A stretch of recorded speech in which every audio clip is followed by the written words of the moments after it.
Si no me conoces, pues mi nombre es Juan Carlos Jiménez, soy médico especialista en urgencias médicas. Actualmente laboro en la Clínica 45 del IMSS en la ciudad de Guadalajara. Soy presidente del Colegio BC de Medicina de Emergencia y Reanimación. Nos dedicamos a capacitar. Tenemos diplomados, tenemos cursos, talleres y una capacitación también especial para poder aprobar el examen nacional. De hecho, lo que vamos a hablar el día de hoy, una clase dirigida para todos aquellos que van a presentar el examen nacional el próximo mes de septiembre. Bien, entonces, pues bienvenido. Si no me conoces, pues mucho gusto y me imagino que algunos de ustedes ya me conocen porque son alumnos o exalumnos del Colegio BC. Me gustaría que me comentaras en el chat de dónde te conectas nada más, por favor.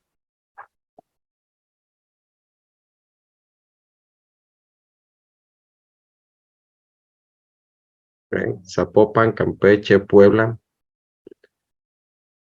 Guadalajara,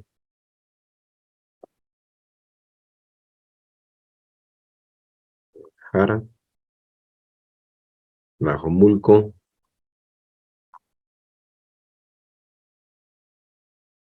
Ciudad de México, Oaxaca, Colotlán, Ciudad de México. Bien, pues de donde te conectes, pues bienvenido. Vamos a hablar de un tema que es muy importante, hablando de lo que es el examen de residencias médicas.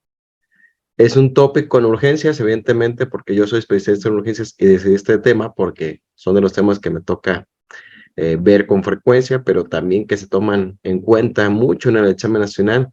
Pero sin embargo, pues veremos la versión para cómo aprobar el examen nacional, en qué detalles se fijan prácticamente en las preguntas y las respuestas, cómo contestarlas.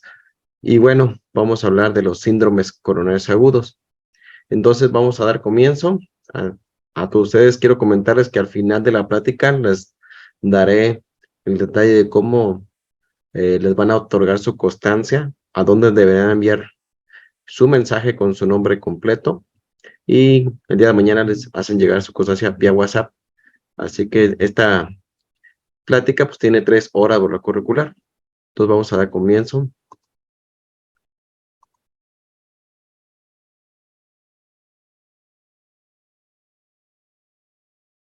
Bien, entonces los síndromes coronarios agudos, vamos a hablar de la guía de práctica clínica mexicana del infarto agudo del miocardio con elevación del cemento ST. Quiero comentarles que el examen nacional viene prácticamente de las guías de práctica clínica. No buscan otra parte más que las guías de práctica clínica.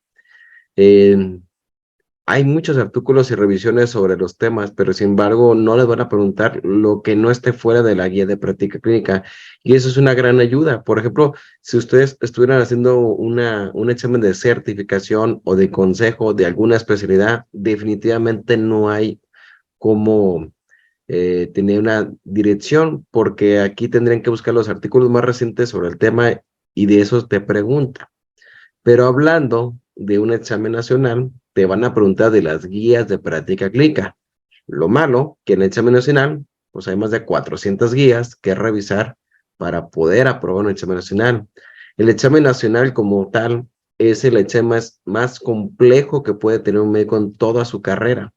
Es el más complejo, no hay otro, ni siquiera el de certificación. Entonces, ustedes deben estar preparados para poder aprender lo mejor de la guía y saber contestar las respuestas, que estaremos hablando sobre ello. Así que, pues evidentemente le tienen que dar la importancia porque son tantos temas que se revisan que evidentemente tienen que estar muy, pero muy abusados, qué les preguntan y cómo responder. Entonces, hablamos de la guía de práctica clínica, infarto agudo de miocardio con elevación del cemento CT. Hay otra guía que es infarto sin elevación, de la cual diré algunos comentarios, pero la mayoría de las veces la guía de práctica clínica o los exámenes hablando de infarto se basan en infarto con elevación del cemento CT porque es más complejo de primero entenderlo y segundo de tratarlo. Entonces, de hecho, de eso se basan. Ok, entonces como tal la definición que no les preguntan habitualmente definiciones, pero tenemos que hablar sobre este tema. El infarto agudo de miocardio es prácticamente la elevación de las enzimas cardíacas por arriba del percentil 99 y el contexto clínico, ¿sí? Para que ustedes le den el diagnóstico o como tal una definición hasta enfermedad, es porque el paciente definitivamente tiene clínica de infarto y que tiene alteraciones en el electrocardiograma en 2 derivaciones o más y elevación de las enzimas cardíacas. Entonces, como te he comentado, prácticamente te estoy dando 3 cosas importantes para el diagnóstico de infarto agudo de miocardio. Primero, la elevación de las enzimas como tal cardíacas. Segundo, alteraciones en el electrocardiograma y también la clínica. Hablando del examen nacional, lo que he visto que les preguntan, evidentemente, la clínica. Y les presentan un paciente con dolor torácico que tiene clínica de un infarto, evidentemente, y por ahí no les dicen las enzimas. Entonces, si no les dicen las enzimas, recuerda que como tal, la definición de infarto es la clínica más el electrocardiograma. Entonces, si te presentan un caso clínico donde el paciente tiene un dolor torácico más cambios en el electrocardiograma como tal, con 2 es más que suficiente para hacer el diagnóstico de infarto, ¿sí? Si no te dan las enzimas cardíacas es porque evidentemente no te las van a decir para que no te des cuenta de que el paciente que tienes enfrente de ti, en tu caso clínico, se trata de un infarto. Si a ti ya te presentan las enzimas cardíacas, pues lamentablemente tendrías que aprenderte el nivel de troponina, el nivel de CK, el nivel de CKMB, para poder saber si el paciente tiene elevadas las enzimas cardíacas, cosa que nunca te van a decir, que están por arriba del percentil 99. ¿Qué quiere decir? Por arriba del percentil 99 quiere decir que está, por ejemplo, CPKMB por arriba de 28 o lo que es la troponina por arriba de 1, pero eso no te lo dicen, simplemente te van a decir 500 mb o hay troponina de 3. Entonces, pues eso te hace que sea compleja la respuesta. Por lo tanto, no tienen la necesidad de verdad de aprenderte el nivel de percentil 99, no lo preguntan, pero sí te van a evitar darte como tal el valor de las enzimas cardíacas. Bien, de cuanto a la epidemiología, tampoco se meten en cuántas personas mueren en el mundo de infarto, eso no te van a preguntar, pero sí es necesario que sepas que la primera causa en el mundo es infarto agudo de miocardio. Realmente cuando llegó COVID hizo un cambio en la mortalidad, pero ya se fue COVID y otra vez llegamos a la primera causa de muerte en el mundo, en el cual cobra más de 17.9 millones de personas como tal. Entonces, esa como tal, así, no te van a decir si cuántas personas mueren, no te van a decir, simplemente tienes que saber que la primera causa del mundo de mortalidad son los síndromes coronares agudos, hablando del infarto agudo de miocardio. Y la segunda es la enfermedad vascular cerebral.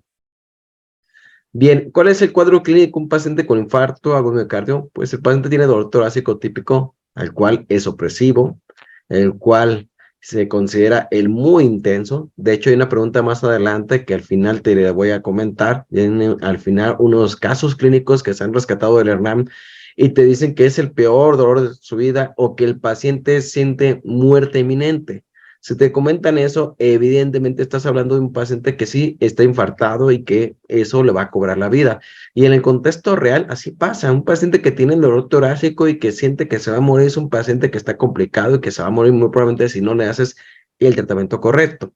Hablando del infarto de miocardio, hay 2 tipos de infartos. Aquel que tiene elevación del segmento CT o no tiene elevación del segmento CT. El más preocupante es el que tiene elevación del segmento CT y donde han preguntado es aquel que tiene elevación del segmento CT, aunque hay una u otra pregunta sin elevación, ¿sí? Pero habitualmente es con elevación del segmento CT y la confirmación del infarto te hace alusión a la elevación de las enzimas cardíacas. ¿Hasta aquí alguna duda? Puedes hacerlo vía chat si tienes alguna duda o comentario. Bien, hay otra manera de hacer el diagnóstico de infarto que he visto también que de repente les gusta preguntar lo más complejo de un tema, ¿sí? A lo mejor no te presentan en la clínica, no te dan enzimas cardíacas, pero quieres que hagan el diagnóstico tú de un infarto a un miocardio con una resonancia magnética. ¿Existe la posibilidad? Sí. Si existe la posibilidad de que ustedes diagnostiquen un infarto, ¿verdad?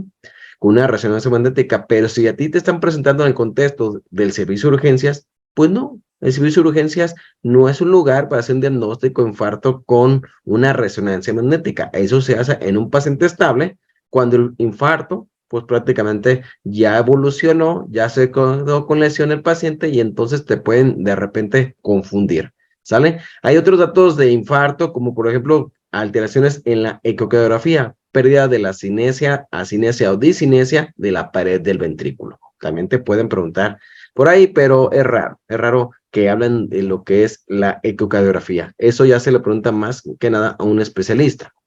Bien, he visto casos clínicos donde te hablan sobre el cateterismo, si es de primera intención, si es de segunda intención, y qué secuelas tiene un paciente tras haber realizado un cateterismo. Bueno, lo primero que debes de saber es que si el paciente tiene un infarto de miocardio y si le hizo un cateterismo, pues cómo quedó del cateterismo, porque no todos como tal reperfunden. Ok, aquí te muestro cómo es un cateterismo donde le meten una guía, la guía está en el tamaño de un cabello de una persona, ese micras, y cómo aquí está trombosado donde aparece la flecha, y cómo al aplicar lo que es la intervención coronaria percutánea, pues prácticamente se destapa, se abre esa arteria y ya llega a ser una buena perfusión. No te van a preguntar si es una circunfleja, si es una DEA en una angiografía, pero te presentan a veces casos clínicos donde te piden que diagnostiques cuál es la arteria de acuerdo al electrocardiograma, que eso lo vamos a practicar más tarde, ¿sale? Bien, entonces el cuadro clínico que he visto en los casos clínicos es dolor torácico típico, diaforético, con irradiación hacia brazo izquierdo, con algún equivalente anginoso, por ejemplo, síncope, por ejemplo, disnea, debilidad intensa. Eso es lo que te van a preguntar, no es que tienes que siempre considerar. También he visto que te preguntan sobre el paciente, edad que tiene un cuadro clínico típico de infarto, y luego salen con un diagnóstico totalmente diferente, por ejemplo, una pericarditis. Y la intención es que tú sepas cuál es la diferencia entre una pericarditis y un infarto miocardio. Si te van a preguntar sobre un cuadro clínico típico de infarto, pero hay fiebre, la respuesta va a ser pericarditis. El infarto miocardio, no hay fiebre, no es una infección. Raramente un paciente puede presentar fiebre como respuesta inflamatoria, pero sería muy complicado que te van a preguntar eso. Pero si hay fiebre, hay que orientarnos siempre a pericarditis. Bien, ¿cuál es el diagnóstico electrográfico de infarto? Pues prácticamente la elevación del cemento ST. Hoy por hoy no ha cambiado las guías de práctica clínica, te dicen que tiene que tener más de 0.20 o 0.25, hablando si es hombre o 0.15 si es mujer, lo que es la elevación del cemento ST.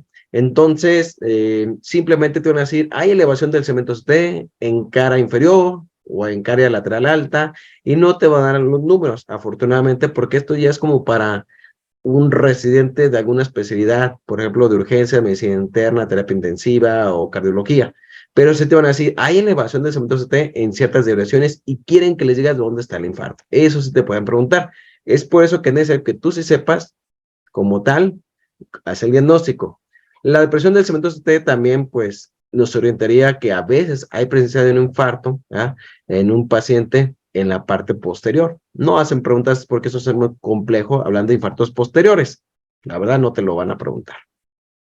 Bien, entonces la elevación de las enzimas cardíacas, hablando de la troponina, la hemoglobina, ACK, SKMB, es una manera, y realmente la definición nos dice que si tiene elevación del cemento CT y que tiene elevación de enzimas cardíacas, pues prácticamente estás enfrente de un paciente con infarto agudo de miocardio, ¿sí? También, pues, pueden presentarte una imagen como esta para que, pues, desorientarte, ¿da? Sobre si qué tiene el paciente, pero prácticamente es prácticamente nomás alusivo a la pregunta, pero no son tan complejas las respuestas. Quiero mostrarte un video donde aquí se observa, vean cómo esta parte del ventrículo izquierdo, parte del tabique y parte del ventrículo derecho ya no se mueve. Esta es la definición típica de un paciente que tiene un infarto en un ecocardiograma. Entonces, ¿qué te tienes que estar llevando en este momento? Que el diagnóstico de infarto lo puede ser electrográfico, enzimático, por clínica, por ecocardiografía, por angiografía, post-mortem, también puede ser el diagnóstico, también lo puede ser el diagnóstico por resonancia magnética, y también puede ser por colocación de calcio, o ver la cantidad de calcio que tienen las arterias, también te puedes orientar, pero lo típico en un examen renal es clínica, electro, enzimas y listo. Bien, entonces les comentaba que también la resonancia magnética nos permite saber si el paciente tiene un infarto. Entonces, si te llegan a preguntar algo sobre la resonancia magnética del infarto, pues nomás ver dónde está el paciente. Si es en urgencias, no sirve de nada. Si está en la consulta, pues puede orientarte.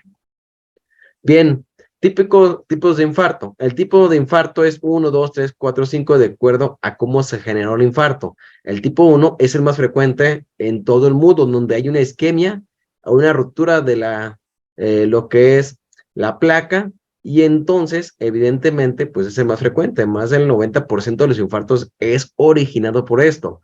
También te pueden presentar un cuadro clínico donde un paciente llegue con dolor torácico, donde el típico está presentado, pero el paciente tiene 25 años y el paciente resulta que consumió cocaína, o el paciente está con una situación de vasoconstricción, o el paciente tiene una cuestión inflamatoria que haga una situación de disminución del aporte de oxígeno, pero que las arterias previamente estaban sanas. Este infarto es el tipo 2, donde un paciente presenta anemia también, donde un paciente presenta un infarto tipo 2. El tipo 3, 4 y 5 no te los preguntan. El más frecuente de los tipos que te llegan a preguntar es el tipo 1, donde existe una lesión, una erosión, una ruptura o fisura de una placa de arteriosclerosis.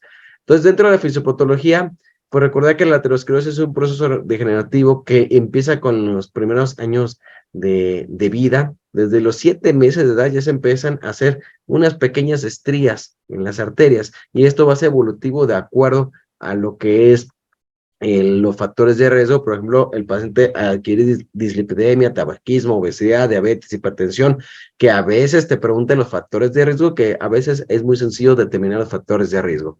Bien, entonces cuando un paciente presenta un infarto, como tal, hay que considerar que el paciente tiene como tal una ruptura, lesión de una placa. Esta placa se va generando conforme va pasando el tiempo, como les comento, hasta que un día se rompe y genera un trombo. El trombo puede ser oclusivo o no oclusivo, que hoy te explicaré en un momento, pero para que tú conozcas la fisiopatología.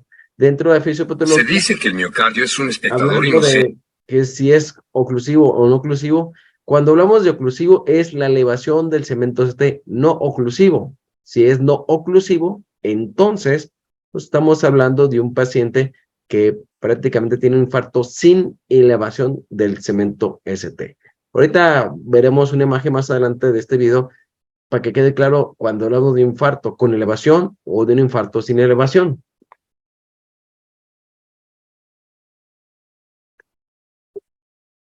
Bien, entonces hay un proceso de rol y rodamiento, de apedesis, la integración de sertinas, integrinas para finalmente estar agregando plaquetas y formar un trombo donde se lesionó.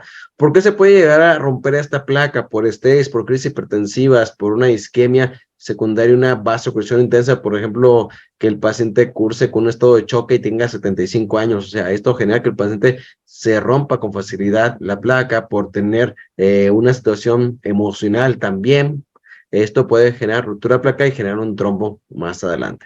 Entonces, el resultado va a ser como esto. Vean, aquí ustedes van a observar, cuando ustedes ven esto, prácticamente una elevación del cemento CT, estamos hablando que hay un trombo totalmente oclusivo. Entonces, hay que imaginarse que el paciente, si tiene elevación del cemento CT y tiene un trombo oclusivo, el tratamiento va a ser fibrinolisis o intervención coronaria percutánea. Si el paciente no tiene eso, entonces, si no es totalmente oclusivo, va a ser infra de nivel del ST. Entonces, más adelante en los casos clínicos, vamos a analizar los medicamentos que te pueden preguntar para ver si funciona en un lado o funciona en otro y cuáles son las dosis, ¿sale? Entonces, esta es la imagen del paciente que tiene infranivel del ST y es un infarto sin elevación de segmento ST, donde pasa parcialmente un poco de flujo de sangre y permite que el paciente tenga un mejor pronóstico. Bien, en cuanto a la aterosclerosis, hay afectación de la íntima media adventicia, más de la íntima que el resto de las placas, del resto de las paredes de la arteria. Factores de riesgo, los más conocidos y siempre conocidos: dislipidemia, hipertensión, diabetes, sedentarismo, obesidad y alcohol. Les gusta a veces preguntar en contexto del paciente cuál es a lo mejor el factor de riesgo más importante para generar una situación de infarto agudo de miocardio, o cuál es el que más peso tiene. Pues totalmente el que más peso tiene es pues prácticamente la diabetes, la obesidad, la dislipidemia, también el tabaquismo, pero evidentemente este tipo de pacientes tienen más probabilidad de infartarse. Si te preguntan en hombres, pues es más frecuente en hombres que en mujeres, como tal. Bien, entonces el diagnóstico se hace a través de un electrocardiograma donde tú, al observar prácticamente una elevación del segmento ST, ¿ok? Tenemos lo como tal, ¿sí? Tenemos como tal lo que es la elevación del segmento ST y nos orientaría a lo que es eh, un infarto con elevación del segmento ST.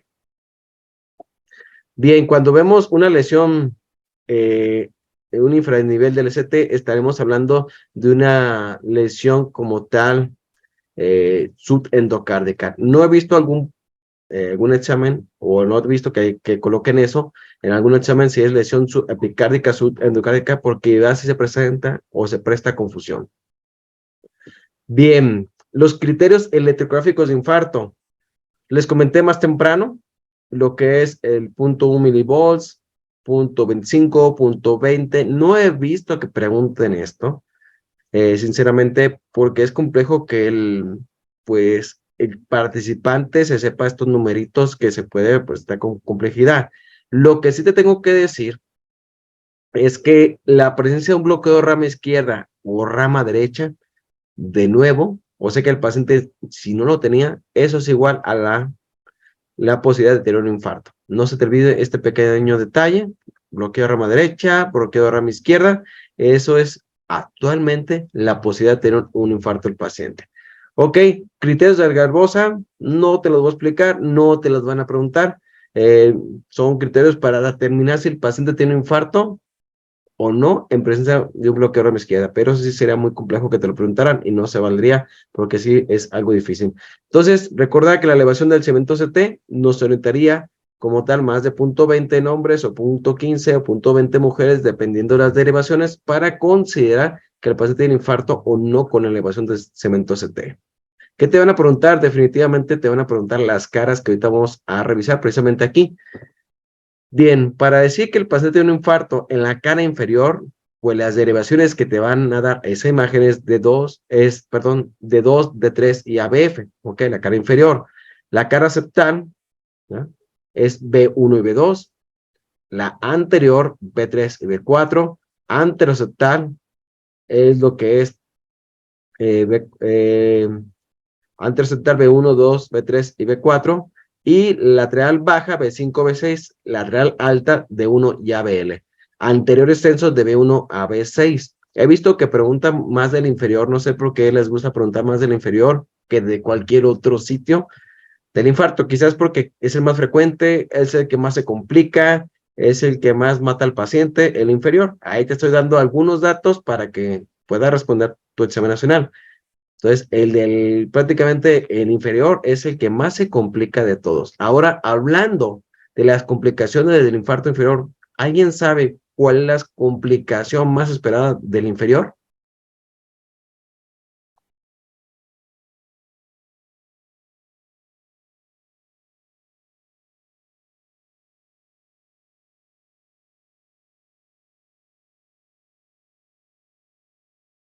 ¿Cuál es la complicación más esperada de un infarto inferior?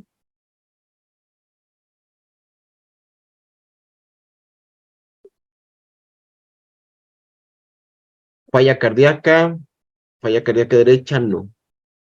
Fíjense, las complicaciones de un infarto es la insuficiencia cardíaca aguda, el choque cardiogénico, las arritmias, la ruptura del tabique interventricular, la presencia de trombos.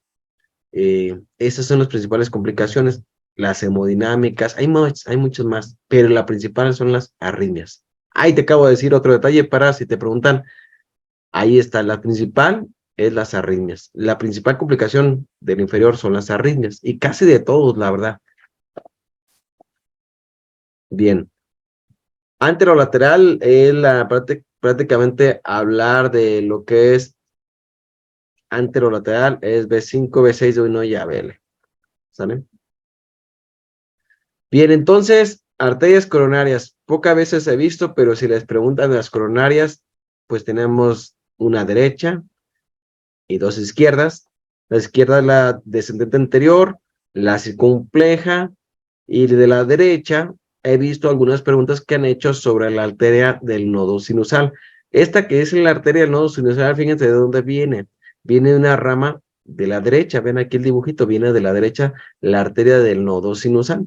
Entonces viene prácticamente de la derecha y pues si tiene afectada la arteria del nodo sinusal o la arteria del nodo AB, que es la 7 aquí, fíjense, la del nodo AB, pues tiene que esperar como tal la posibilidad de que el paciente tenga bloqueos cardíacos. Bloqueos como bloqueo B de primero, segundo, tercer grado, o bloqueos como el ritmo de la unión, o algún otro tipo de bloqueo. Entonces, nada más orientarte, ¿da? Y quiero decirte que también que hay cierta cantidad de dominancia, es decir, la derecha y la izquierda finalmente van a ayudar para que el paciente, si en algún momento se infarta del lado derecho o lado izquierdo, pues pueda aportarle cierta cantidad de flujo sanguíneo para que el paciente no inmediatamente presente un bloqueo, pero puede ocurrir, ¿verdad? Que te puedan preguntar eso. Entonces, siempre relacionar a la que la parte derecha, estamos hablando de que está la arteria del nodo sinusal y la del nodo AB, y esto generaría como tal la posibilidad de tener un infarto con complicaciones eléctricas, o sea, bloqueos cardíacos. Nada más.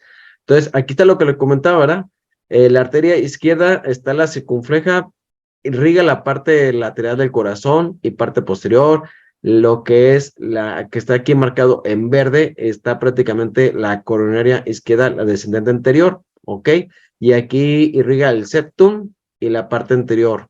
Y lo que es la coronaria derecha, acabo de comentarles ahorita, y aquí está la imagen, nuevamente, el nodo sinusal y el nodo auriculoventricular.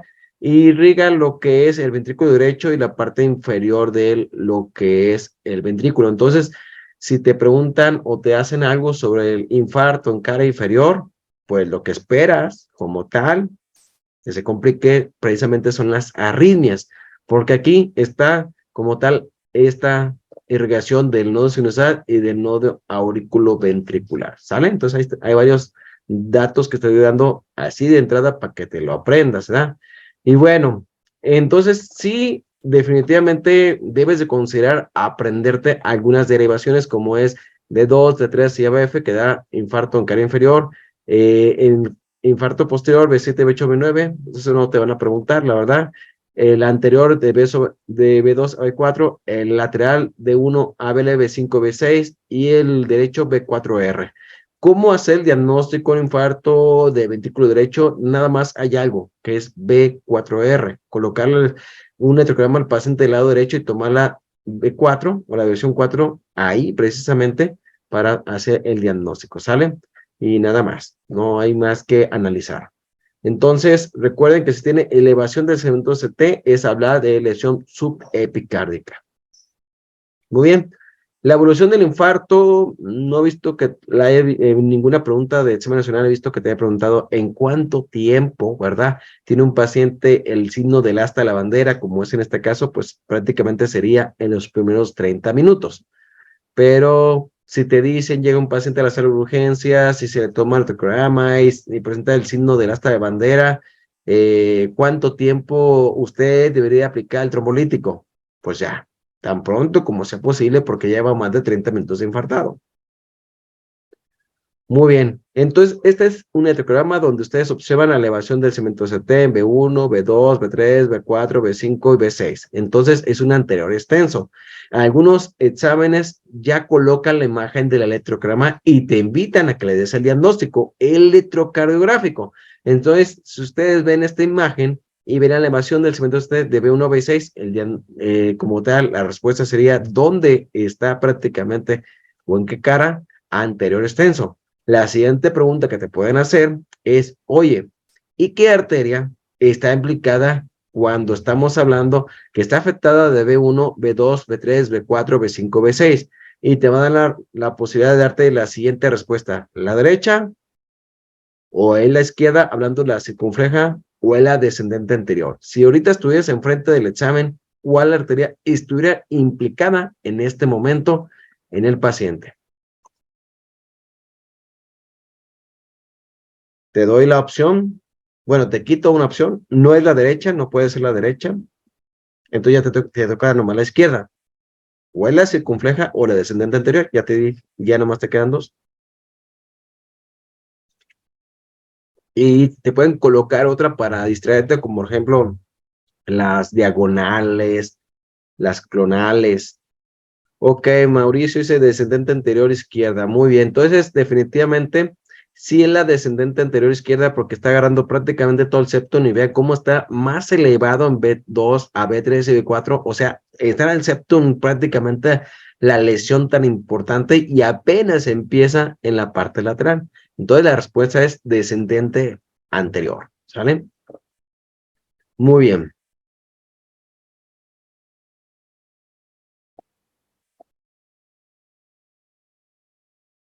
Bueno, ya vimos este. Ahora veamos este. La elevación del cemento CT está en B3, en B4, en B5 apenas empieza y en B6, ¿ok? En D2, D3 y ABF, entonces está afectada la parte inferior, que es D2, D3 y ABF, y está la parte del septum. ¿Cuál es la arteria responsable? La derecha, la izquierda, hablando la circunfleja, la descendente anterior o la cualquiera de esas dos. No te doy más respuesta porque no se ponen tan difíciles. Entonces, de la izquierda hablamos de descendente anterior o la circunfleja. Y la derecha, pues nomás hay una. Entonces, recuerden que el infarto, vean, D2, D3 y ABF, sí puede ser responsable en la derecha. ¿Por qué? Porque el infarto es en la cara inferior. Y en la cara inferior puede ser la derecha o también puede ser la izquierda. Ahí está el detalle, fíjense, para poder responder, ¿verdad? Porque D2, D3 y ABF está irrigado por la derecha y por la izquierda, pero pues la parte del lado izquierdo no está irrigada por la derecha, entonces de entrada tuviste que descartar la derecha, ya no, porque está afectado B3, B4, entonces la respuesta sería de la izquierda, ¿cuál? La circunfleja o la descendente anterior. La circunfleja. La circunfleja, para que tú veas alteraciones en la circunfleja, tiene que estar afectado B5, B6, D1 y ABL, cosa que no lo tiene. Apenas empieza a elevar el B5 y el B6 no. Y en D1 y ABL no. Entonces la respuesta, ¿cuál fue? La descendente anterior, ¿sale? Entonces es ese detalle de, pues, empezar a entender un poquito la teorema y cuál es la arteria implicada. Y te pueden aplicar este examen y decirte, a ver, cuál es la arteria responsable, ¿no? Uno espera que le diga unas cosas sencillas y no. Y esto es la diferencia entre tener un lugar o no en la residencia, porque van a competir con 30,000 médicos o más. Entonces, esto es importante que ustedes lo consideren, ¿sale? Que es de las preguntas que hacen que, pues, que hagan un punto o no lo tengas. Bueno, en el inferior, estamos hablando de 2, de 3 y ABF, entonces aquí está la elevación de 2, de 3 y ABF. En B5 y B6 también se empezó a elevar, ¿ok? En B1, B2, B3 y B4 no está elevada. Entonces, la arteria responsable, potencialmente responsable por la elevación de segmentos T, debería ser la derecha o la izquierda.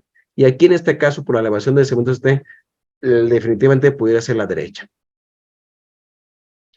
Bien, veamos aquí, tiene elevación del segmento T, prácticamente B4, B5, B6, D1 y ABL. Aquí la respuesta está muy sencilla, porque está afectando la parte de anterior del corazón, la parte lateral del corazón, la parte baja y la parte alta del corazón. Y esa nada más la da una sola arteria. ¿Cuál es la arteria? Tres opciones te doy, que en el examen de te van a dar cuatro, pero bueno, son tres nada más para no confundirnos, la derecha, la izquierda, que es de la izquierda descendente anterior, o la circunfleja. Definitivamente la circunfleja, porque está afectando de 1 a BL, B5, B6, no hay más. Okay, ahí está, miren, ahí todo el mundo daría prácticamente ese diagnóstico rápido, ¿no? La circunfleja. Muy bien, ahí está el diagnóstico hablando de la circunfleja. Ven cómo es ver esos detalles para poder contestar algo correctamente. Muy bien. Entonces, el infarto en ventrículo derecho nada más te lo va a dar la derivación y se llama B4R y a veces B3R, pero la guía de práctica clínica te va a hacer el énfasis en B4R. prácticamente el chupón que se queda acá del lado derecho, ¿sale? En la derivación B4 aquí, más o menos, ahí estaría prácticamente ese sitio. Muy bien, nada más, no te van a preguntar de posterior, ni enfermedad multivaso, no vamos a brincar eso, no tiene caso. Las enzimas cardíacas, he visto, nada más te las voy a decir, están las enzimas cardíacas elevadas, y ya, no son tan mala onda porque no te van a decir, dígame cuánto tiene troponina, cuál es el corte, no, te voy a decir, enzimas cardíacas elevadas. Ya si te dicen que tienen enzimas cardíacas elevadas, bueno, pues entonces estás hablando de un infarto como tal, así de sencillo. La mioglobina, la troponina, la CK y la CKMB, pues son enzimas prácticamente para determinar si el paciente tiene un infarto. ¿Qué te pueden preguntar? ¿Cuál es la mejor enzima para hacer el diagnóstico del infarto agudo del miocardio? Te las voy a decir. Mioglobina, CK, CKMB o troponina. ¿Cuál dirías tú? ¿Cuál es la mejor enzima, la más certera, que tiene más sensibilidad, más especificidad? Definitivamente va a ser la troponina. Así de sencillo, ¿verdad? Y hay troponina y troponina, está la I, está la L, creo, pero bueno, troponinas, no te va a decir más, ¿sale? Entonces, también se pueden elevar las troponinas en otras circunstancias, ¿ah? Por ejemplo, que el paciente haya tenido un golpe en el corazón, tramo cardíaco, sepsis, pericarditis, quemaduras, falla respiratoria y tromboembolia pulmonar, pero no son tan mala onda para ponerte, o sea, troponinas elevadas, tienes que orientarte definitivamente a infarto. Muy bien. Entonces, el diagnóstico y la intervención. Te pueden preguntar en cuánto tiempo debe establecer un diagnóstico el primer contacto médico. O sea, si el paciente lo atiende un médico en urgencias, ¿en cuánto tiempo tiene como meta establecer un diagnóstico? ¿Alguien sabe la respuesta? Si no es que aquí ya la está diciendo 10 minutos, ¿eh? Tú en 10 minutos debes establecer el diagnóstico. O sea, en 10 minutos. Llega el paciente a la sala de urgencias, y en 10 minutos tienes que tener su diagnóstico. Llega a la sala de urgencia, le tomas el electrocardiograma, que esos son los 10 minutos en lo que tú tomaste el electrocardiograma y te diste cuenta, ¿sale? Son 10 minutos, así de sencillo. Para establecer un diagnóstico, el diagnóstico lo haces en 10 minutos ¿con qué? Con la clínica del paciente, o sea, le estás preguntando cómo está el paciente y le estás tomando el electrocardiograma, y cuando se imprime el electrocardiograma, prácticamente pues ya tienes el diagnóstico, ¿sale? Entonces, primeros 10 minutos tiene que establecer como meta, que es algo que te pueden preguntar, he visto como tal de código infarto. Si te dicen código infarto, ahí estamos hablando de un proceso, un protocolo de atención al paciente y se debe tomar el programa de los primeros 10 minutos. Muy bien, entonces no se les olvida esos 10 minutos para establecer un diagnóstico con la clínica del paciente y lo que es un electrocardiograma. Ok, esto no entremos en detalle, eso es en cuanto al tratamiento de reperfusión, ahorita vamos a hablar, pero miren, en promedio, para que un paciente se le aplique el tratamiento adecuado, que es la trombolisis, romper el vaso, romper el trombo, ¿ah? Y lo que es meterla a intervención coronaria percutánea, que va a explicar esos dos tratamientos, la meta son 2 horas o 120 minutos, nada más, no te van a preguntar más. 120 minutos. Si el paciente llega a la sala de urgencias, ¿en cuánto tiempo tienes como meta meter a ese paciente? 120 minutos, ¿ok? Pero desde que llegó a la sala de urgencias, no, desde que inició el dolor torácico, ¿sí? No van a considerar desde que, llegó a urgencias y tenía 2 horas de dolor torácico y a partir me quedan otras 2 horas, no. Desde que inició el paciente con dolor torácico, ahí empiezan sus minutos.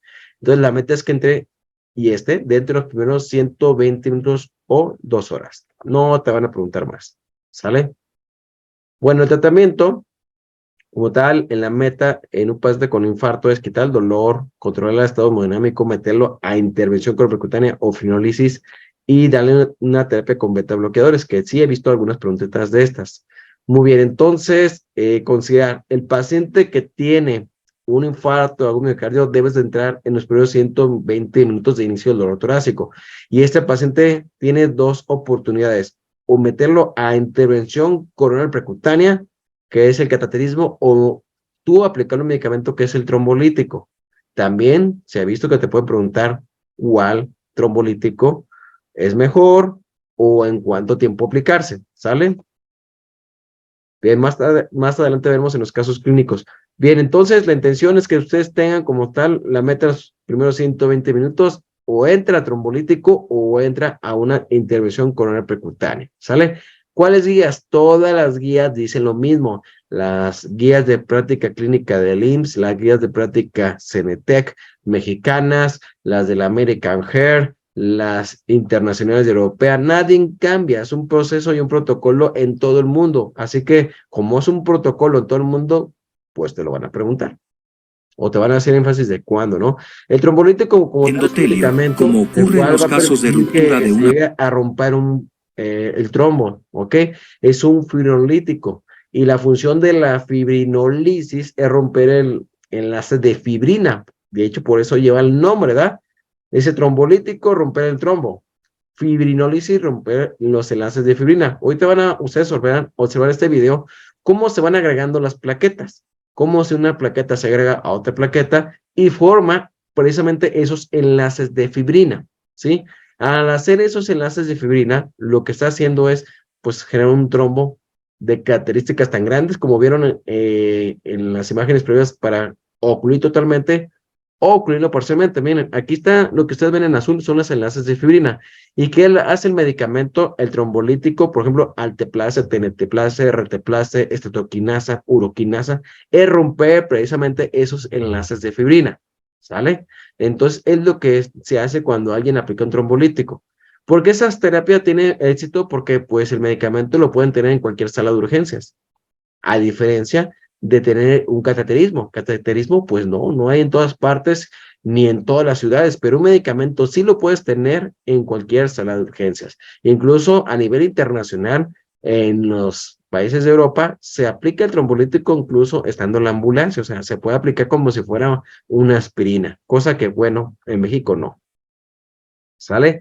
Entonces, ¿por qué estableció un tratamiento trombolítico? Porque se rompe el trombo en las primeras 2 horas. Por eso es, aquí miren cómo está marcado, hasta casi el 100% de los pacientes van a tener éxito si tú rompes el trombo dentro de las primeras 2 horas. Primeras 2 horas. Por eso 120 minutos, ¿ok? Bueno, entonces, aquí he visto algunas preguntas que te pueden complicar la asistencia porque está difícil aprendérselas. Contraindicaciones absolutas y relativas para aplicar tratamiento trombolítico. ¿Qué te van a preguntar? No te van a preguntar las relativas, te van a preguntar una de las absolutas, porque ellos quieren que tú sepas cuál es la más importante. ¿Ok? De las absolutas, ¿cuáles están? Pues si el paciente tiene un EVC hemorrágico previo, un infarto previo, isquémico, ¿ok?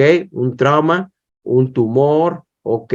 O un sangrado de tubo digestivo en el último mes activo, disección aórtica y donde sitios donde no va a poder comprimir si llega a presentar hemorragia. Entonces, absoluta es, no se les olvida este detalle, cerebro. Si el cerebro ya estuvo dañado por lo que tú quieras, no hay que aplicarle trombolítico. Punto, se acabó. Hay un tiempo determinado que son 6 meses o más de 6 meses, que 3 meses, pero no te van a confundir, te van a decir, si te parece ahí, pues sale el cerebro, ok, entonces está el cerebro ya, esa es la opción a responder. Contraindicación absoluta, si aparece el cerebro, hay que, como tal, determinar qué es la respuesta correcta, porque no quiero decirle, o sea, como médico de urgencias, les quiero compartir, lo que más nos preocupa a un paciente cuando aplicamos trombolítico es que sangra el cerebro. Si sangra de la encía, de la uretra, de la piel, del tubo digestivo, no nos preocupa, no se va a morir de eso, pero sí se va a morir si sangra el cerebro. Ahí sí se va a morir. Por eso es absoluta. Muy bien. Trombolíticos, está el estreptococcus, teplase, roteplase y teneteplase. El más utilizado y el más frecuente de utilizar es este teneteplase, es el más caro, el mejor. La marca Boehringer te lo otorga igual que el alteplase, entonces, pues, te pueden prestar un cuadro clínico y te va a decir que apliques un trombolítico y lo más probable es que tengas que responder teneteplase porque es el mejor de todos. No entramos en más detalle, es simplemente teneteplase. Ok, medicamentos que se aplican aparte de lo que es el trombolítico, pues está la enoxaparina. Ok, y en enoxaparina hay muchas connotaciones que comentar. La dosis, en quién, cuándo y por qué. Bueno, pregunta que te pueden hacer clave. La enoxaparina la única indicación, ahí está, fíjate la pregunta, la única indicación de aplicar enoxaparina a un paciente intravenoso es porque la vas a trombolizar y la dosis es de 30 miligramos. Ahí está. Entonces, si aplicas o te dice algo sobre que van a trombolizar a un paciente y te hablan sobre la enoxaparina, la única indicación es esta, ¿eh? Que vas a trombolizar al paciente y la dosis es de 30 miligramos. ¿Ok?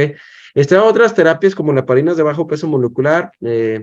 No he visto ninguna pregunta sobre esto porque no es útil, en la realidad es poco útil comparado con la enoxaparina, ¿sale? Entonces, apréndete esa situación y la dosis de más subcutánea de enoxaparina es 1 miligramo por kilo cada 12 horas.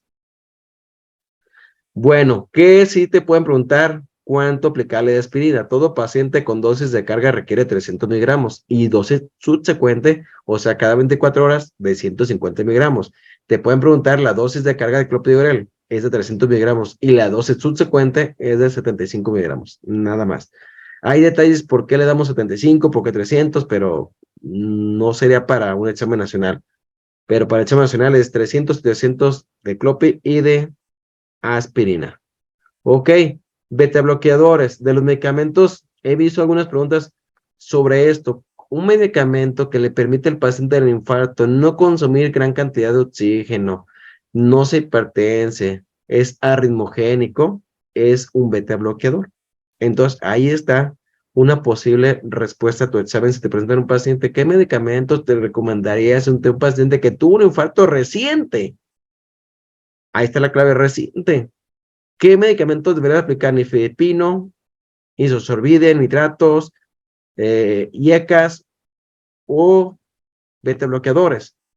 Si están preguntando o están enfatizados en arritmias, la respuesta es beta bloqueadores. También he visto que no te ponen beta bloqueador, te dicen propanolol, nifedipino, enalapril, losartán. Y entonces tienes que saber cuál de todos es ellos. Entonces, la respuesta sería un beta bloqueador. ¿Sale? Muy bien.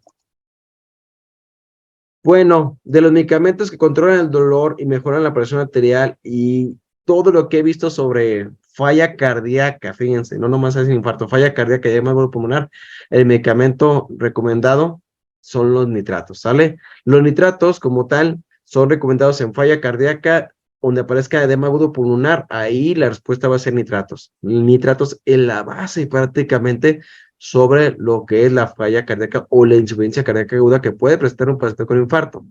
Si te colocan nitroglicerina, te ponen nifedipino, captopril y losartán, pues la respuesta tiene que ser un nitrato y es nitroglicerina o isosorbide o algo similar, pero que sea un nitrato, ¿sale? Es lo que he visto que les preguntan, nada más. De los nitratos pueden ser intravenosos, subcutáneos, pero no se meten en esos detalles.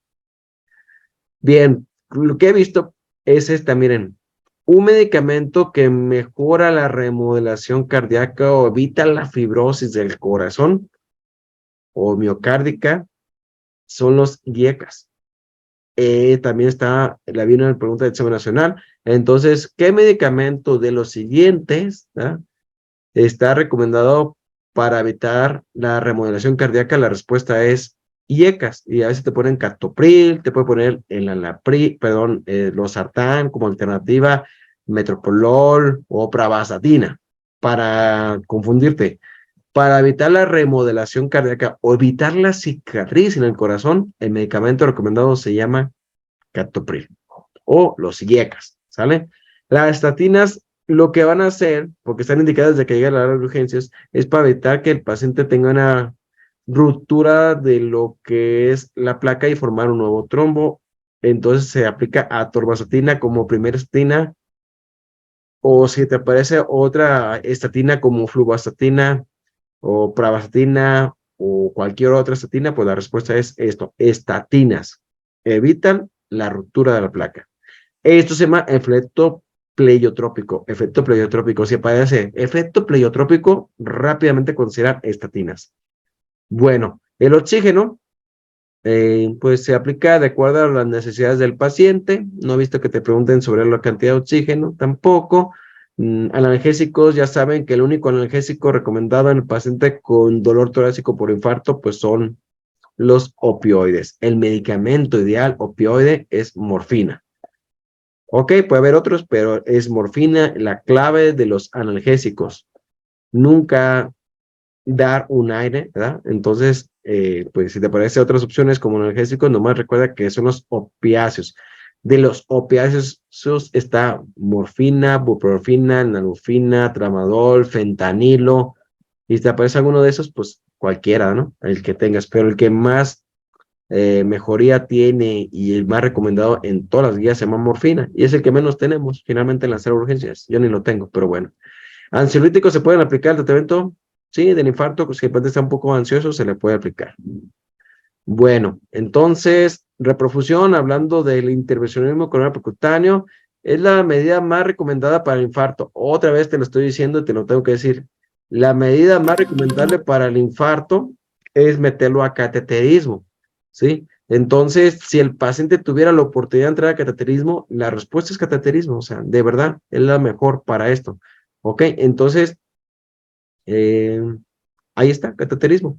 Si te dice que no hay cateterismo, entonces hay que trombolizarlo o hacer intervención coronar percutánea. Pero bueno, cateterismo es la clave. Es la mejor medida ante un paciente que está con choque cardiogénico, un paciente que estuvo en paro respiratorio y tuvo un infarto, se mete cateterismo. Es un paciente que fracasó la fibrinolisis, entra cateterismo. O sea, siempre cateterismo va a ser la mejor opción, pero a veces no se tiene. ¿Sale?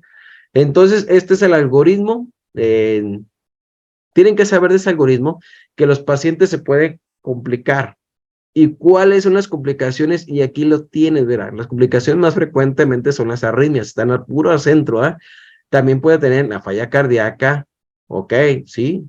O de las arritmias, ¿cuáles son las arritmias que puede presentar un paciente con infarto o posinfarto? Aquí está la FA, la taquicardia ventricular o la fibrilación ventricular, que prácticamente es el paro, ¿no?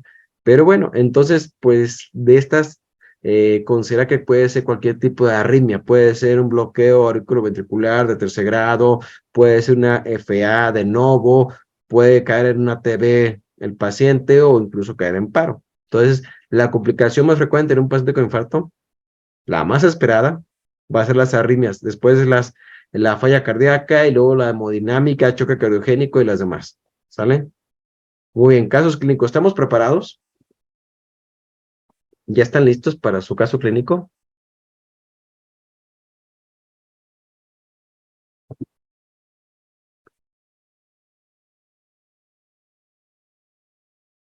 Ok. Entonces vamos a iniciar y me gustaría que todos respondieran con la finalidad, pues, de que participen, ¿sale?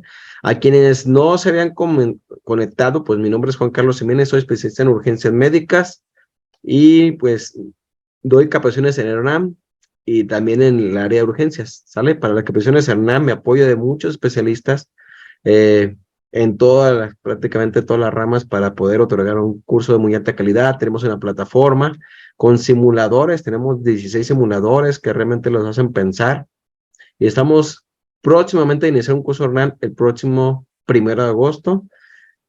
Damos clase de lunes a viernes todos los días durante 2 meses para que ustedes lleguen a aprobar su examen nacional. Más tarde les doy informes sobre esta capacitación y van a tener un descuento si les interesa participar en este próximo inicio del curso Hernán Intensivo. Bien, entonces vamos a dar casos clínicos. Vamos a ver qué casos clínicos se han presentado en un examen nacional. Bien. Entonces, paciente masculino de 61 años de edad con síndrome metabólico, hipertensión de larga evolución, y antecedente de infarto anterior hace 2 años que requirió colocación de un stent en la cara anterior, ¿ok? Corona anterior, ¿ok? Acude con un nuevo episodio de dolor precordial, irradiación a cuello del lado izquierdo y espalda, diaforesis y sudoración asociada a angustia, además de miedo a morir. Se realiza el electrocardiograma de 2 evaluaciones encontrando infra de nivel del CT en D2, D3, FC, por lo que usted sospecha. Opción 1, infarto inferior, posterior, lateral o subdiafragmático. Y espero sus respuestas. Pueden colocar la letra A, B, C, D y con eso. para que no en serio escribí todo.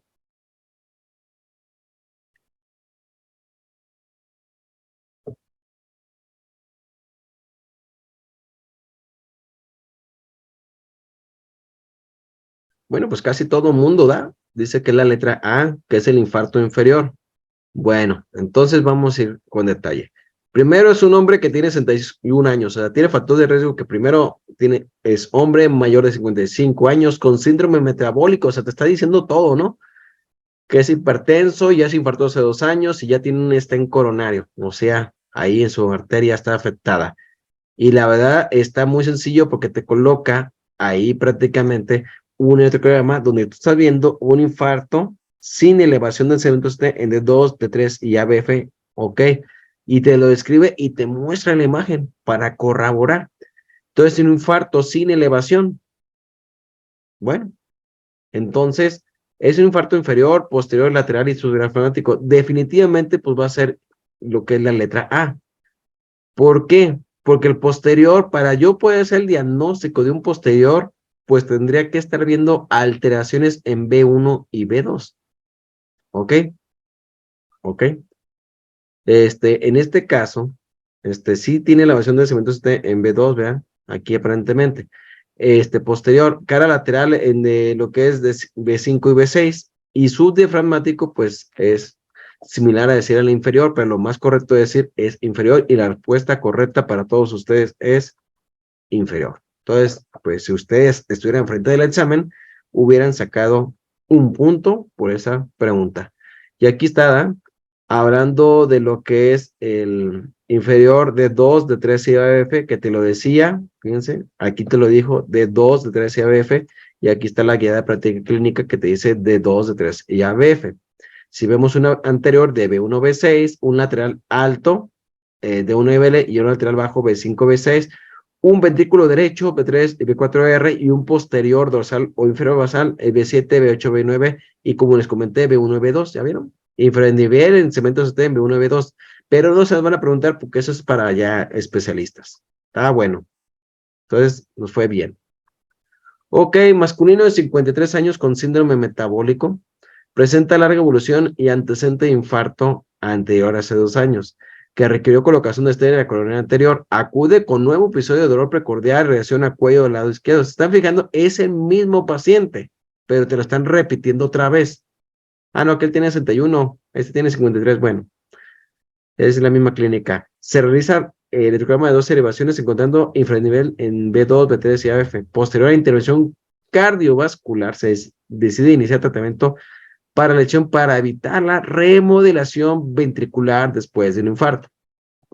Opción 1, captopril, 2, metoprolol, 3, espironolactona y 4, propanolol.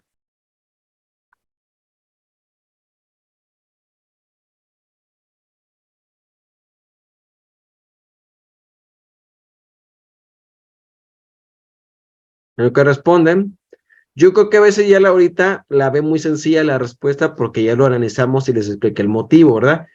Porque para evitar la remodelación cardíaca, que es igual decir, el paciente no quiero que tenga fibrosis. O sea, imagínense un corazón que tiene una herida, que es una zona necrótica, que si yo no le doy un medicamento, va a ser fibrosis y entonces va a ser falla cardiovascular.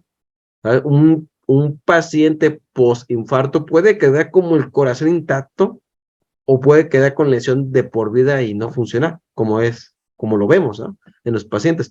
Entonces, en este caso es captopril, ok, la respuesta correcta, todos dijeron correcto, y sí, efectivamente es captopril, ya lo vimos, porque precisamente dice la guía que el manejo a largo plazo de los pacientes con diabetes, hipertensión, falla cardíaca y fiebre menor o igual a 40% se recomienda utilizar IECAS. ¿Ven cómo es IECAS? Entonces, en este caso, pues era un YECA.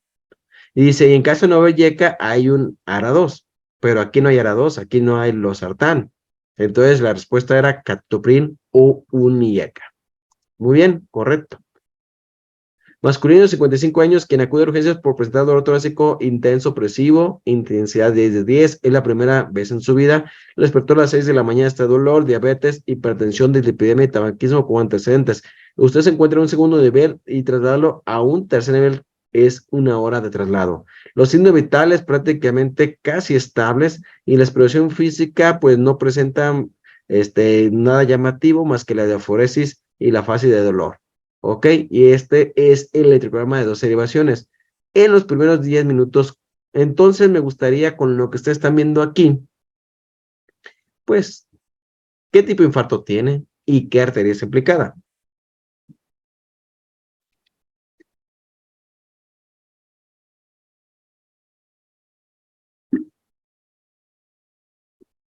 Les comento que al final le vamos a mandar un mensaje, o les voy a decir cómo obtener su constancia del día de hoy, ¿sale? Para que lo vean hasta el final, ya no vamos a tardar mucho, ya estamos en los casos clínicos. Entonces dicen que el infarto está en infarto inferior, ardea, ok, rama izquierda, muy bien, de 2, de 3 y ABF. Es un infarto inferior de 2, de 3 y ABF. Muy bien, correcto. Ok, y es la arteria coronaria izquierda o la derecha. Ya todos dijimos que 2 de 3 y ABF está correcto, ok, pero ¿es la derecha o la izquierda?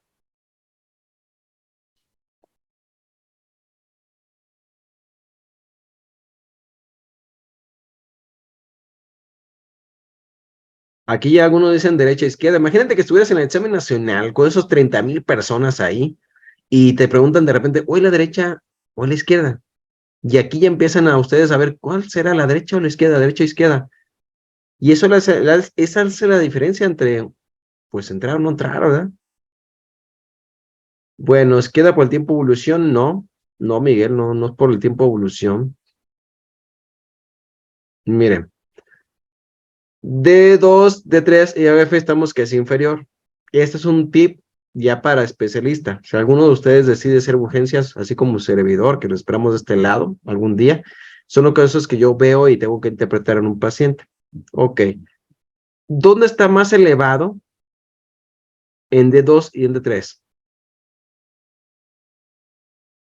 ¿Qué está más elevado el segmento ST? En D2 y en D3. En D3.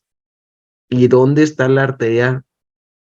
¿De qué lado está D3? Si se acuerdan del triángulo de Tobin, el triángulo es de 1, de 2 y de 3. ¿Dónde está? Ya sacaron la respuesta, ¿verdad? D3. D3 es ¿dónde? La izquierda. Ese pequeño detalle hace la diferencia en puntaje. Entonces, esta le hubieran sacado mal quien dijo que era derecha. Está más elevado en D3 que en D2 y eso hace que permita que ustedes sepan, ok, que es la arteria izquierda. Ok, pero de la izquierda hay dos, ¿cierto? La de descendente anterior y la circunfleja. ¿Cuál es? Van a decir, necesito más trazo, necesito ver más trazo. Muy bien, pero por lo menos ya sacamos que sí es la izquierda. Muy bien. Y como tiene cambios recíprocos en D1, ya vean cómo cae el cemento ST, que les pueden preguntar esto, cambios recíprocos es esto, o sea, en infranivel o cambios en espejo, ¿ah? También llamados, se pueden encontrar. Bueno, pero en este caso necesitan ver lo que es B5 y B6, cómo está, y B1, B2, los demás, para poder dar un diagnóstico con certeza. Pero por lo menos, definitivamente ya sabemos que la izquierda, y muy probablemente sea la descendente anterior, definitivamente. ¿Sale? Muy bien, vamos bien. Ok, ¿qué diagnóstico establece en este paciente? ¿Es un infarto con elevación? ¿Es un infarto sin elevación? ¿Es una angina de pecho inestable o angina de pecho estable? A, B, C, D. Definitivamente, pues ya lo dijimos, es un infarto con elevación de cementos T, porque muchos se pueden confundir, ¿eh? Y eso se los digo cuando yo fui residente, se pueden confundir por el infranivel de ST. Yo decía, oye, ¿es infarto con elevación o infarto sin elevación porque tiene de los dos? No. Si ustedes ven elevación, es elevación y punto. Lo demás no te importa. Tiene elevación y punto. Es un infarto con elevación del cemento ST. Muy bien. De acuerdo al paciente previo, usted decide realizar la aplicación de aspirina o ácido acetilsalicílico. La dosis de carga en este paciente es de 100 miligramos, 200, 300 o 600.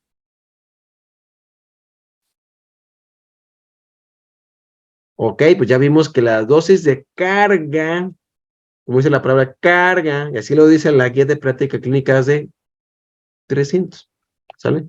Entonces la dosis es de 300. Nunca dijimos de 100 y 200. Hay 600, pero para este tipo de pacientes no es para aplicarse. Ni te voy a decir para que no te confundas.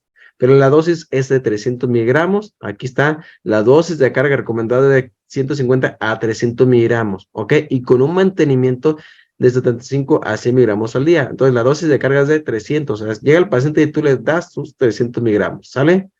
Muy bien. Esas son las guías de lo que es el infarto con elevación, infarto sin elevación. Las dos dicen lo mismo, ¿ah? Prácticamente son 300 miligramos y punto. Esa es la clave. Muy bien. La dosis anticoagulante para realizar la trombolisis es enoxaparina 60, es enoxaparina 300, es enoxaparina 15 y enoxaparina 15, pero una CB subcutánea. Entonces, chequen las respuestas.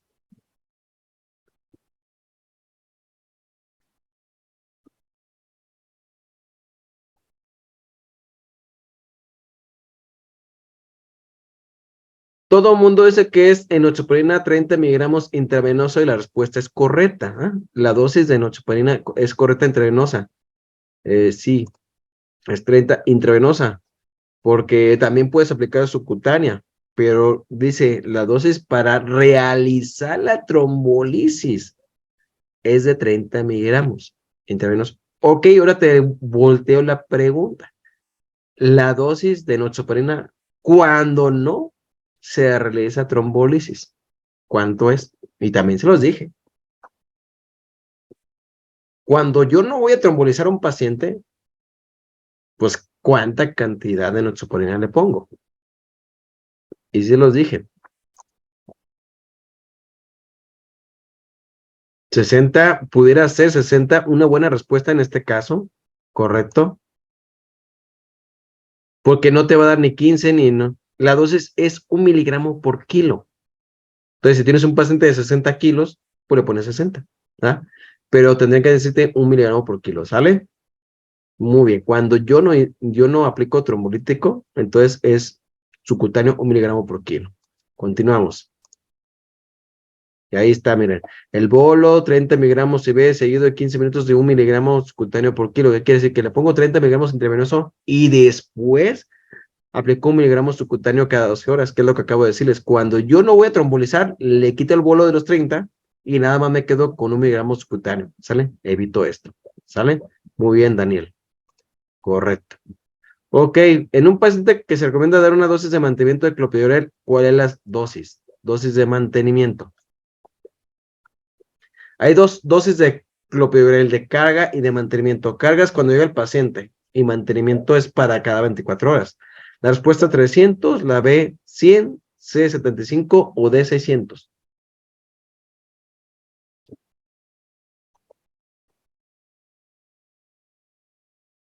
Muy bien, la respuesta correcta son 75. Se ve que sí leyeron. Es correcto, la dosis es 75 miligramos. ¿Sale?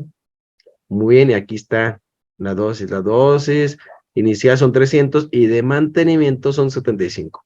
Aquí está, queda 75. ¿Ah? La dosis de ASA o de ácido salicílico es 300 y de clopis 300. Yo cuando siempre les doy clases, les digo 300, 330. La regla de los tres.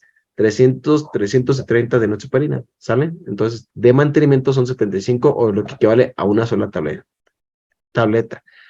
Al realizar el uso de trombolítico, usted tiene disponibilidad en su unidad TNT Place y la recomendación por kilo es, ahí vienen los detalles, 0.1 miligramo por kilo, 1 miligramo por kilo, 0.5 por kilo o 5 miligramos por kilo. Me han decidido, todo no me la sé. Entonces, ¿cuál dirían ustedes? Sí se las mostré, pero tiene detalles ahí en neurofía que no te dice por kilo, pero lo tienes que tú sacar por kilo. Dicen que es 0.5, 0.5. Oye, pues aquí todos están listos para el examen nacional, son bravos, están bravos. Muy bien. La dosis 0.5, correcto, miligramos por kilo. Y aquí dice la bibliografía que evidentemente tú le vas a aplicar teneteflase de 30 a 50 miligramos en 10 minutos, o lo equivalente si un paciente tiene 60 kilos, son 30 miligramos, o sea, es por 0.5. No te lo dicen como tal, pero es 0.5 por kilo. Entonces están correctos. Las siguientes contraindicaciones absolutas para poder revisar el trombolítico es hipertensión de 180 a 110 o más, enfermedad hepática avanzada, úlcera hepática activa o neoplasia en el sistema nervioso central. La contraindicación absoluta.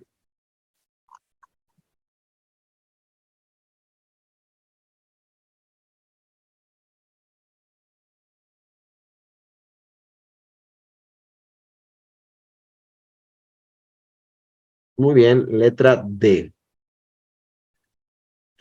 Ya porque les dije el detalle, ¿verdad? Pero si hablan del cerebro, pues definitivamente es el cerebro. O sea, no lo puedes trombolizar a un paciente. Y si me preguntan, doctor Jiménez, ¿usted ha tenido experiencia de pacientes verlo sangrar cuando lo tromboliza? La respuesta es sí. Ninguno mío, pero sí he visto de mis compañeros que sí les ha sangrado, ¿no? Pero a mí, afortunadamente, ningún cerebro ha sangrado, pero sí he visto cómo sangran y se muere. Así que, bueno. Entonces, aquí están absoluta, ¿verdad? Dice evento vascular cerebral, ok, daño al sistema nervioso cerebral o neoplasia o malformación arteriosa. O sea, todo lo que tenga que ver con el cerebro, pues de plano no hay que hacer nada. Caso clínico, paciente de 61 años con síndrome metabólico, hipertensión de larga evolución, antecedente de infarto hace 2 años, requirió colocación de stent en la coronaria anterior, acude con un nuevo episodio, ¿sí? Ah, bueno, pues creo que ya lo hemos revisado, ¿sí? Y entonces, pues ahora sí, ya habíamos dicho que era inferior, ¿verdad? Sí, ese sí es igual, ya habíamos revisado esto. Otro caso clínico, o que acude a servicio de urgencias por disnea y posterior síncope. Tiene 55 años y es mujer. Cuenta con factores de riesgo de hipertensión y diabetes. Lo anterior, usted le solicita el electrocardiograma, el cual muestra la siguiente imagen. ¿Qué tiene? 55 años. Fíjense que no viene por dolor torácico, pero viene por síncope y eso se llama equivalente anginoso, es lo mismo, ¿ah? Y disnea. Entonces, ¿qué tiene? A ver, es una mujer que llega al servicio de urgencias. ¿Qué tiene? La traen porque se desmayó.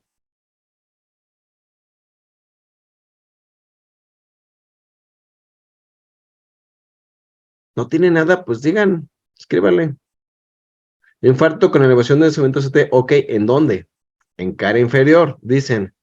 Porque está elevado de 2, de 3 y ABF. Ok. Y luego, si ustedes notan en B5, B6 también. Entonces, en cara inferior y cara, ¿qué? Lateral baja. Porque está B5, B6. Ahora, ¿qué arteria está implicada? La derecha, la izquierda, y si de la izquierda, la circunfleja o la descendente anterior.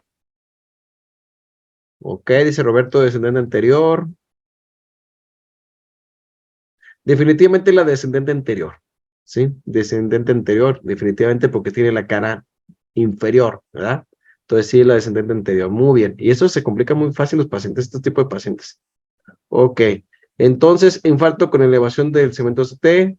Quedó claro. Ok, ahí no hay duda. Y ya hablamos de la arteria, ¿verdad? Arteria descendente, no quedó duda porque estaba en la parte inferior. Y la inferior es la descendente anterior o la derecha. ¿Sale? Aunque haya afectada un poquito del lateral baja, pero pues no. Dicen los cardiólogos que de repente algunos pacientes tienen la coronera descendente anterior muy larga. Ellos lo llaman así, le pega hasta el otro lado del corazón. Están muy largas esas arterias, pero pues así nacen los pacientes, ¿no? Nadie somos iguales. ¿Sale? Entonces, la complicación esperada de este tipo de infarto es, ¿cuál creen? Arritmia. No, pues ya. Ah, porque puede ser falla cardíaca, unos estaban diciendo falla cardíaca, ¿se acuerdan? Pero definitivamente son las arritmias, miren, la primera complicación eléctrica son las arritmias, pueden hacer taquicardia ventricular, FA, puede ser aleteo o flúter, puede ser ventriculares, pero realmente, pues, simplemente las arritmias son la complicación más frecuente. De hecho, nos preocupa porque una arritmia mata al paciente. Ok, bueno, pues es un gusto haber participado con ustedes. Agradezco la respuesta a la convocatoria y obviamente los invito a participar al próximo curso ERNAM, que empezamos el 1 de agosto. Vamos a tener clases de lunes a viernes todos los días para que ustedes puedan llevar a cabo su examen con tranquilidad, facilidad y con los elementos que ustedes requieren. Está en un precio muy accesible, la verdad. Tenemos simuladores en plataforma, tenemos las pláticas son por Zoom, quedan grabadas, las pueden revisar cuantas veces sean necesarias para ustedes. Y pues ahí, como esta capacitación, pero pues todos los días, ¿no? Con temas de los tópicos más importantes del examen nacional. Entonces, si a alguien les interesa, le van a hacer un 5% de descuento de aquí al viernes, si alguien decide ingresar, 5% de descuento. El curso tiene un costo de 6,500, alrededor de 6,100 pesos pagarían. Se les otorga una constancia con valor curricular de 200 horas. Y bueno, está el número este que está aquí, es el 33 22 57 96 68. Les voy a pedir un favor, de verdad, de una vez mándenle mensaje para solicitar su constancia, ¿verdad? Se los voy a escribir aquí para que lo copien y peguen en un mensaje, a todos, para que lo manden, porque sí necesito que le manden ahorita, para que mañana temprano les empiecen a dar su constancia y no dejarlo para después. Ahorita no les va a responder, pero mañana, en cuanto llegue a la parte administrativa del colegio, a ustedes les va a llegar finalmente su constancia. Manden por favor un mensaje de WhatsApp con su nombre completo, como desean que aparezca, doctor, su nombre y ya, o su nombre nada más, y listo, les mandan, les regresan inmediatamente su constancia el día de mañana, se entregan su constancia, pero mándenle mensaje por favor hoy al WhatsApp a ese número. Si no les llegan, tienen mi número, ahí lo tienen, 33 15 45 19 24, se los pongo, sale, aquí está, 33 15 45 19 24. Y bueno, si tienen alguna duda o pregunta, con gusto se la respondo sobre este tema del examen nacional. Y bueno, esperando que les haya sido de interés. Si ustedes me gustan o desean apoyarme con la difusión de la convocatoria, les agradezco de corazón, ¿verdad? Para que pues nos veamos el próximo 1 de agosto en el curso intensivo Hernán, ¿sale? Y pues no sé si tengan alguna duda o pregunta, y les digo encarecidamente pues que manden ese mensaje a ese número para que reciban la constancia. Si no reciben la constancia, me mandan a mi número, ¿sí? Podemos descargar esta clase en algún lado. Miren, esta clase está abierta aquí en este momento. No sé si la vaya a subir a YouTube. Eh, por favor, mándenme un mensaje o ahí el número, y si la subimos a YouTube para que la puedan revisar, ¿sale? Pero ya dentro del curso, pues prácticamente tienen un respaldo todas las videoconferencias, ¿sale? De todas las que damos. Y así como ven esta, pues hacemos prácticamente, son 2 horas diarias en el examen nacional, prácticamente. Y pues les deseo lo mejor a todos ustedes.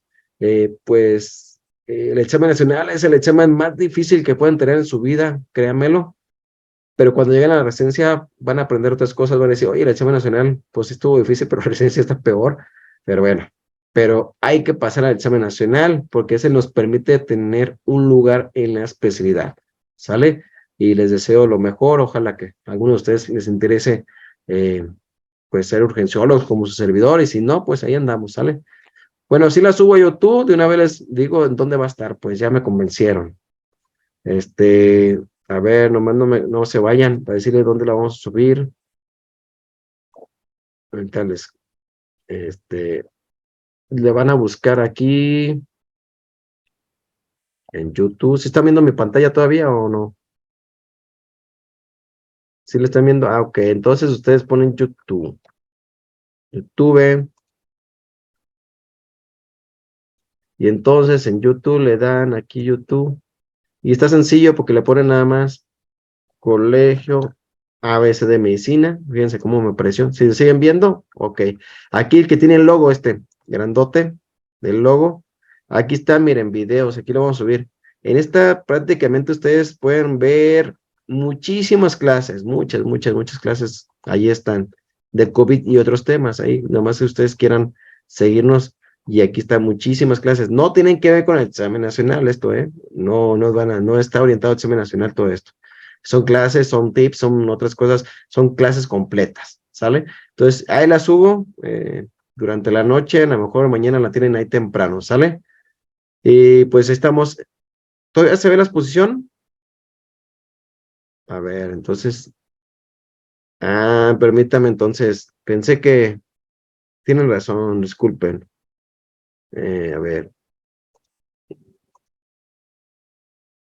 Permítame, perdón, es que pensé que estaban viendo mi pantalla. Ahí sí la ven, ahí están viendo, la verdad.